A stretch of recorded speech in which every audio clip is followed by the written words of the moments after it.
Asauddin Owaisi ji. Sir, I stand to oppose the introduction of J&K Reorganization Amendment Bill 2025, Union Territories Amendment Bill 2025, and the Constitution 130 Amendment Bill 2025, sir. Sir, this violates principle of separation of powers, due process, undermines the right of the people to elected government. Sir, it gives executive agencies a free run to become judge and jury executioner based on flimsy allegations, suspicions, sir. Sir, only when an offence is proved beyond reasonable doubt, then only you can leave the post and the membership. But here a mere accusation, allegation, the punishment of losing one ministerial post will follow. Sir, Parliament democracy's chief ministers and ministers can only be removed through true means. First, executive prime minister can recommend their removal if the second council of ministers lose confidence of the legislature. Now this bill would empower the unelected executive bureaucracy to play the role of legislature. Sir, it undermines representative parliament democracy.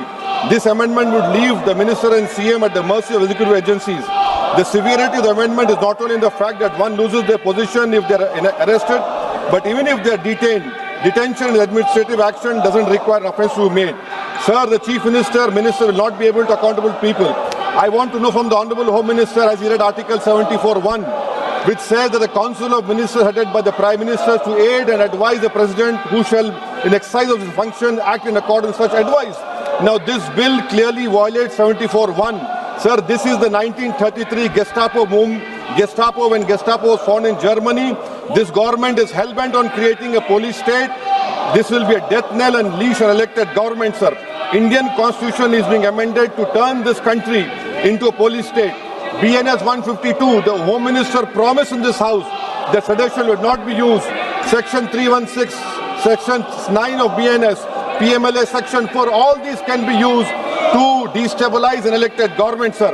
That is why I oppose the introduction of all these three bills.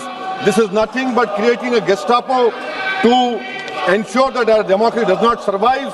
And may I tell the Honourable Home Minister, despite his promise on BNS 152 has been used against a senior journalist, Siddharth Vardhan, Assam also. That is why I oppose this introduction of three bills, sir. Thank you.